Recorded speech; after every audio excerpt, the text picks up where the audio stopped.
ali um trechinho, Deus fala conosco através da sua palavra.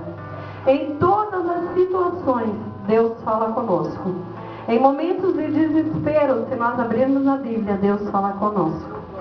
Em momentos de aflição, Deus fala conosco. Essa semana, quinta-feira, pela meio-dia mais ou menos, eu recebi um pedido de oração ali de Xanxerê. E quando eu orei pela minha tia, pela família da minha tia, pela mãe da minha tia que estava doente, eu abri a Bíblia. E ali deu exatamente no Salmo 23, mesmo que tu andes no vale da sombra da morte, ali eu estarei contigo.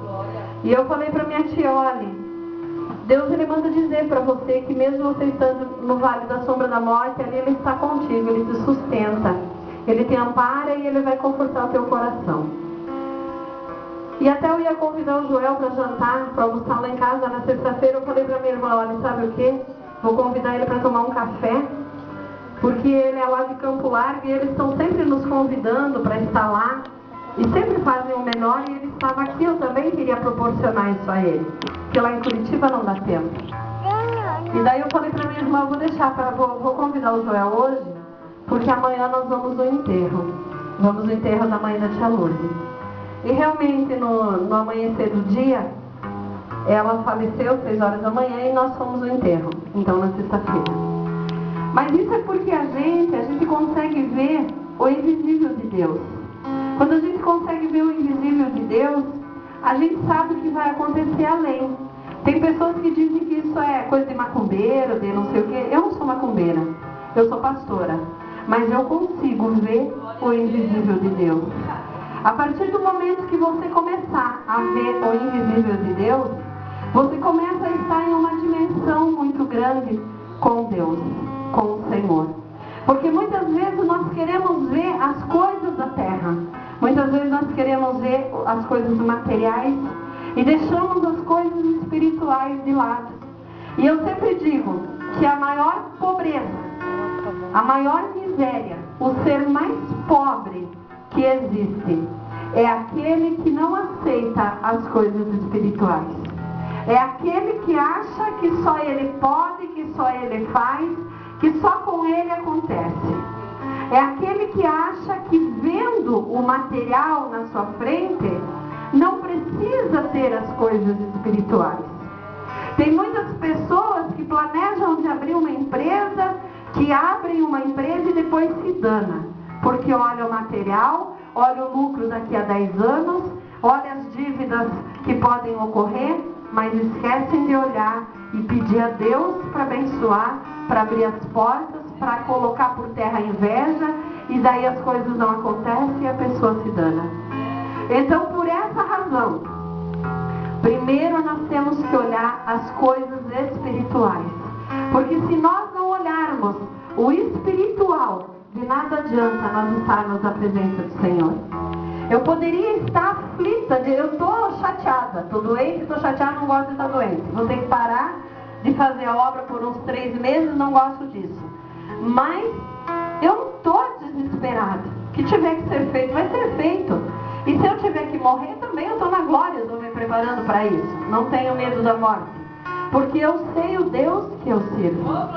E quando Paulo, ele escreveu essas palavras, assim fixamos os olhos naquilo que se vê, mas não no que não se vê. Pois o que se vê é transitório, mas o que não se vê é eterno. Paulo, ele tinha plena certeza daquilo que estava falando.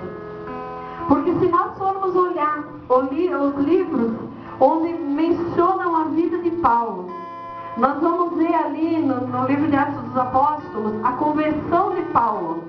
Nós vamos ver um homem que ele perseguia o povo que falava de Deus. Porque perseguir crente, irmão, não é de hoje. É desde a época da Bíblia Sagrada. Saulo era um que perseguia os crentes, que matava os crentes. Estevão foi apedrejado, foi tirado da cidade, foi morto, porque levava a palavra do Senhor. Então perseguir crente, isso é normal. Por isso que nós não temos, se existe uma coisa que não me entristece, é perseguirem a minha vida. Porque não é a mim que estão perseguindo, é a Jesus.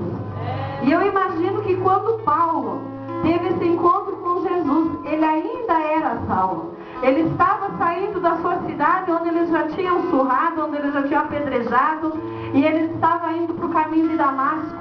E de repente ele tem um encontro com Jesus.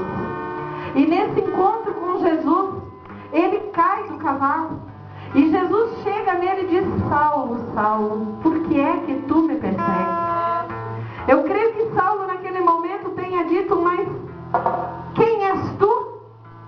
E Jesus disse: eu sou Jesus, a quem tu persegue.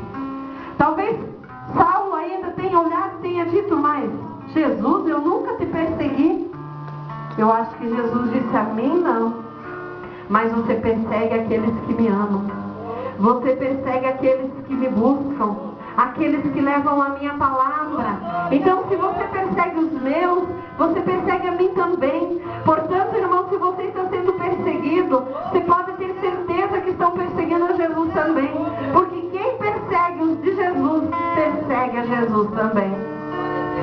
E quando Jesus, então, faz com que Saulo fique por 3 dias cego, foi aí que Saulo então viu a grandiosidade de Jesus. E é por isso que Saulo então, na conversão, quando ele passa a ser Paulo, quando ele passa a ser um pregador, uma testemunha de Cristo na terra, Paulo então sabe o que é dar valor às coisas que não se vê. Eu gostaria que por um instante você fechasse os teus olhos e por um instante você perguntasse para Paulo. Pergunte no teu íntimo, diga: ei Paulo, como é que eu devo fazer para ter uma vida de triunfo igual à tua?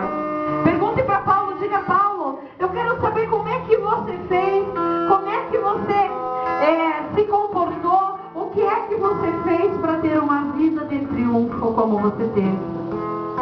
Pergunte para Paulo agora: Paulo, como foi que o Espírito Santo veio na sua vida? Como foi que o Espírito Santo veio, permaneceu e te usou de uma maneira tão grandiosa? Porque Paulo foi um homem muito usado. Paulo foi um homem que, por onde ele passou, milagre aconteceu.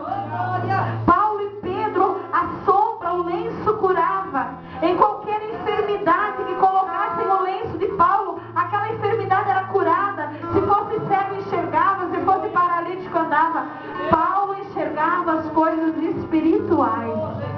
É isso que você deve perguntar a Paulo: Paulo, mas como foi? Como é que você foi, Paulo, lá na cidade de Éfeso e fez uma revolução tão grande naquele lugar? Como é